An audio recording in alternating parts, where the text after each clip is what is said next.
Hello, everyone, and welcome back to another video here on the channel or podcast if you're listening. Today, we're going to be talking about the Eritrean sensation that is Biniam Girmay. Of course, he won Gent-Wevelgem recently. And as always, I'm joined by Mr. Critical himself, Ewan. And Ewan, what is the story that we're looking at? Well, this story is courtesy of our friends over in Italy at the Gazzetta dello Sport. Biniam Girmay is currently on the verge of signing what we believe to be a new contract with Intermarché, who are ripping up the old one that had him tied with the team until 2024. Now it's looking like it's going to be extended to 2026, and his salary will be tripled from 300,000 euro to we expect something near 1 million euro. However, at the same time, Gazzetta, our sources over there, are telling us that Ineos Grenadiers, yes, Ineos Grenadiers, who have won multiple Grand Tours with Chris Froome, Garrett Thomas, Egan Bernal, are looking to sign Biniam Girmay to add to their roster for the Spring Classics campaign. This is nothing new for Ineos Grenadiers. They've signed many youngsters. They've extended youngsters on long contracts like Pidcock, who was extended recently until 2026 or 27, if I recall, and plenty of other youth riders who get swept up by the British team and put into their youth program. So it's interesting to see this and whether Biniam will stay with Intermarché, which he seems to have a very close relationship with, or will he take the money from Ineos, which we assume will be higher than Intermarché, and move elsewhere? I mean, the first question here is probably a bit obvious. Why is Girmay such a hot property? Even having a 300,000 euro salary, what he's on currently or before this new deal, that is a tremendous amount of money for a 21-year-old as well. So why is he this Eritrean sensation, such a hot property? Well, for a man who hasn't ridden that much on the world tour, he has really given some results. Top tens across Paris-Nice, a win earlier as well this year against some big competition in a one-day race in Spain, and of course Gent-Wevelgem with his victory in the Adri as well, looking very, very good. Girmay clearly has a lot of talent. People are saying, even Wout van Aert the other day after Gent-Wevelgem said that this man is just talent on wheels. And I think it's very true. He has this attacking spirit. He's courageous. He has the polyvalence, the ability to sprint, to attack, to ride the cobbles, ride the hills, with a flair that we don't see that often from classics riders when they're this young. Classics riders seem to mature a little bit more than other disciplines. Like we see Pogacar and a lot of these climbers flourishing before the age of 23 and 24. Sprinters, it depends as well. But with classics riders, it takes a long time to really hit the jackpot. I mean, in Paris-Roubaix, it's rare that a debutant wins, for instance.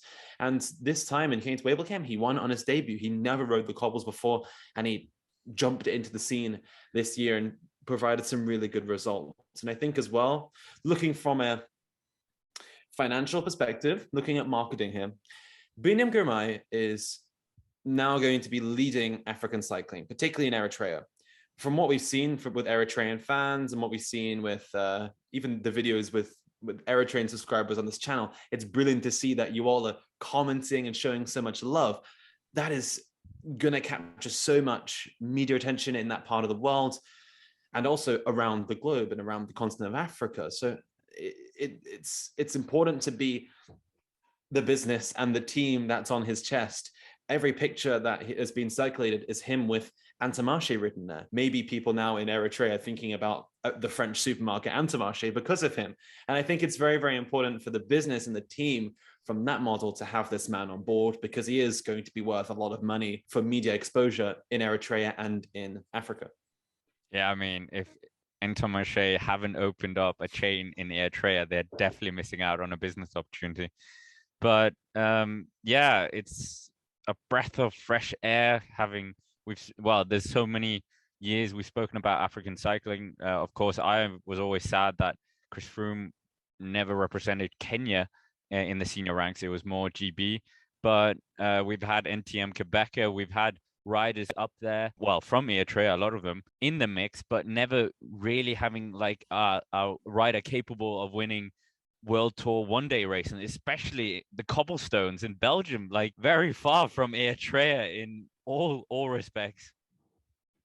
It's it's 100% true. We don't usually see someone from really outside of the low countries in Scandinavia burst onto the scene quite like Girmay has in the classics, and it's great to see that the sport has grown in that way. And the trends that we're seeing in recent times as well is signing in these young talents: Pidcock, Pogacar, Ayuso, Almeida, Evenepoel. All these guys are on very long-term contracts. They want to secure their leader for the next couple of years and build a team around him. Biniam Girmay could be that man for Intermarché. Intermarché are a really solid team. They've showed that this year. They've been strong in the classics. Christophe won in the Scheldeprijs. They won the Tour of Oman as well. But in order for the team to have more of a raison d'être, Girmay provides that. He's a guy who can win in the sprints, win in the cobbles, win in the classics. I see this almost as a repeat of what we saw in Cannondale once Nibali left in 2013. It's like the team forms around the Sagan train, and Cannondale had a very good existence as being the Sagan team with all the other riders as well. So I could see Intermarché doing the same thing and really cementing its place in the World Tour, which other World Tour teams are struggling to find their raison d'etre right now. Intermarché is right in front of them. But Ineos could take that and throw Girmay into their new raison d'etre, which could be the cobbles as well, with Pidcock and Hayter. I mean, it would be such a steal, but that's the point of this video.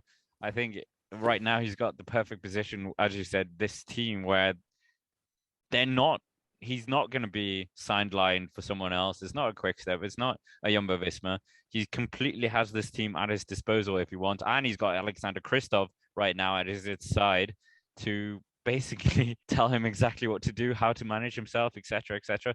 But yeah, the question, of course, with this Ineos Grenadiers rumor is, would Girmay even fit into Ineos Grenadiers? We've seen numerous talents in the history of Sky, Ineos, Joe Dombrowski, etc. You've seen these very talented riders, even Souza, okay, both climbers, that they've been bought into the team, but they couldn't quite flourish. Or if you even look at Mikael Kwiatkowski, Edvald Bosenhagen, where they're not, well, they do win, but they don't win as much as they could have because they're placed into this role as a working horse rather than being a winner in the team. So where would he fit in to the team if he signed next year for Ineos Grenadiers in 2023? I think it's hard as well because the riders you mentioned there, a lot of them were there during the Wiggins-Froome era of the team when they were going for these Galacticos in the Grand Tours and the week-long stage races. Now we've seen a different sort of landscape with the team. It's changed an awful lot since the COVID break. We've seen Ineos ride. I mean, last year in 2021 was a perfect example. Richie Porte won a stage race. Geraint Thomas won a stage race. Adam Yates won a stage race. So did Richard Carapaz and Egan Bernal. It was a team that was open to new people. We've seen it this year as well with Carlos Rodriguez and Dani Martinez at the recent Basque Country tour. I think Ineos really could give him the opportunity, but I don't think it's quite as guaranteed as it would be at Intermarché. Intermarché, they're looking for that one guy. They're looking for someone to really nestle into the team, and they're going to provide that. We haven't seen Intermarché really nurse talent like Girmay before, so we're kind of in the unknown with them and whatever their youth program could be. But I have confidence with them, I would say. And as long as we just see him getting his chances, and also Intermarché sorting out his visa problems, which seem to be another asterisk on his time in Europe, then hopefully he will be set for the years to come. So, okay, we'll finish this video with, well, not necessarily a prediction, but how likely we think this transfer is going to happen. And maybe also just, do you think it's a good fit? And I'll let you go first on this one. Do you think Eritrea's brightest superstar in the making should go to Ineos Grenadiers? I don't think he should go to Ineos Grenadiers because I think Ineos have plenty of tools in the shed. We saw that this year. Ben Turner looks brilliant. Pidcock is a fantastic talent. And Intermarché need that person to guide them into their World Tour identity. They've been doing very well this year. And I think if Girmay just builds on that momentum, and then we're going to see Christophe probably bow out in the next couple of years, Girmay can be that star that leads them to success. And keeps them out of relegation, to be quite honest. But how likely do you think this transfer is? Money How talks likely after all. It's Ineos. It's Ineos, so I'd say I'd say very likely, but the fact that it's only Gazzetta reporting on it makes me a little bit skeptical that it's just one source. But they have been a very accurate source in the past 2 years. Well, I'm completely going to echo what you said. I think it would be a very bad decision. I think he should be opening Intermarché shops all across Eritrea, opening them, cutting the ribbon, and yeah, he's going to get a lot more chances with Intermarché than potentially, as you said, British outfit where Tom Pidcock is definitely going to be the star for the next coming years. But yeah, that's basically it for today's video podcast. If you're listening, of this, the superstar in the making, the young Eritrean.